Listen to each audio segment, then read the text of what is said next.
এই মুহূর্তে ঢাকা সিএমএম কোর্টে আছেন সহকর্মী মাজহারুল হক মুহাজির। বিস্তারিত জানতে সরাসরি চলে যাচ্ছি তার কাছে। মুহাজির, শাহজাহান খানের রিমান্ড বিষয়ে আমাদেরকে বিস্তারিত জানাবেন। শারমিন, আপনি জানেন যে ধানমন্ডি জিগাতলায় কিশোর মোতালেব হত্যা মামলায় আজ শাহজাহান খানকে আদালতে তোলা হয়। ঠিক বেলা 4টায় আমরা আসলে শাহজাহান খানকে দেখেছি, কোর্টে আনা হয়েছে এবং এর আগে কিন্তু আসলে নিরাপত্তা ব্যবস্থা জোরদার করা হয়েছিল। কোর্টের আগে যেমনটা আমরা দেখেছিলাম, বেশ কয়েকজন যারা আওয়ামী লীগের নেতাকর্মী ছিলেন তাদেরকে তারা কোর্টে আসার সময় একটা বিশৃঙ্খলা ছিল। তবে আজকে আমরা সেই দৃশ্য দেখিনি। তবে শাহজাহান খানকে আমরা দেখেছি যে আসলে কোনো ধরনের বিশৃঙ্খলা ছাড়াই তাকে আসলে কোর্টে নিয়ে যাওয়া হয় এবং 10 দিনের রিমান্ড চেয়েছিল পুলিশ, কিন্তু তার 7 দিনের রিমান্ড মঞ্জুর করেছে আদালত। এবং আপনারা দেখতে পাচ্ছেন যে আমার সঙ্গে অ্যাডভোকেট কাইয়ুম হাসান নয়ন রয়েছেন। আমি একটু ভাই আপনাকে জানতে চাই যে আপনি তো কোর্টে ছিলেন, যে আপনি একটা কথা বলেছেন যে এই সাবেক নৌপরিবহন মন্ত্রী শাহজাহান খান পরিবহন কু করে তারা এই ছাত্র আন্দোলনটাকে দমন করতে চেয়েছিল। আসলে এই বিষয়ে আপনি ছোট করে যদি একটু বলতেন।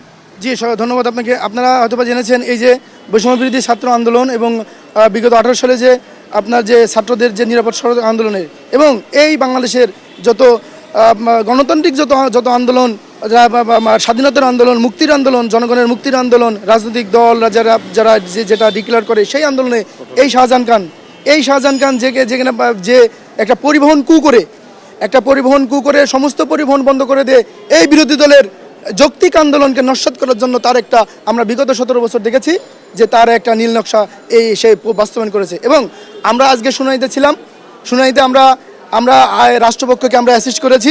তাকে আদালত রাষ্ট্রপক্ষ তাকে 10 দিনের রিমান্ড চেয়েছিল এবং আদালত সন্তুষ্ট হয়ে তাকে 7 দিনের রিমান্ড মঞ্জুর করে। এবং আমরা একটি কথা দেখলাম যে বিগত এই যে আপনার 17 বছর আমরা দেখলাম বিএনপির এবং জামায়াতের যত জাতীয় নেতৃবৃন্দ যারা এই কোর্টে তাদের তোলা হয়, তারা কিন্তু তাদের হাতকড়া পড়া হয়, ডান্ডা বিড়ি তোলা হয় এবং এজলাসে কিন্তু তাদের বসতে দেওয়া হয় না।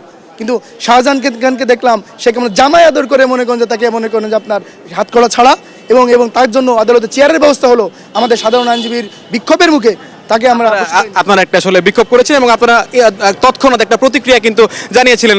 যেমনটা বলছিলেন যে আদালতে আসলে যখন শাহজাহানকে তোলা হয় তখন চেয়ার আনতে বলা হয়েছিল, কিন্তু তৎক্ষণাৎ রাষ্ট্রপক্ষের আইনজীবী যারা রয়েছেন তারা একটি বিক্ষোভ করে যে এখানে আপাতত এর আগে বিএনপি জামাতের যারা নেতাকর্মীরা রয়েছেন তাদেরকে যেহেতু বসতে দেওয়া হয়নি, তারা একটা প্রতিবাদ গড়ে তোলেন এবং তখন আর তাকে সেই চেয়ারটা দেওয়া হয়নি। যে শারমিন, এই ছিল এখন পর্যন্ত আমার কাছে সিএমএম কোর্ট থেকে শাহজাহান খানের রিমান্ড নিয়ে সবশেষ পরিস্থিতি। মুহাজির, আপনাকে ধন্যবাদ।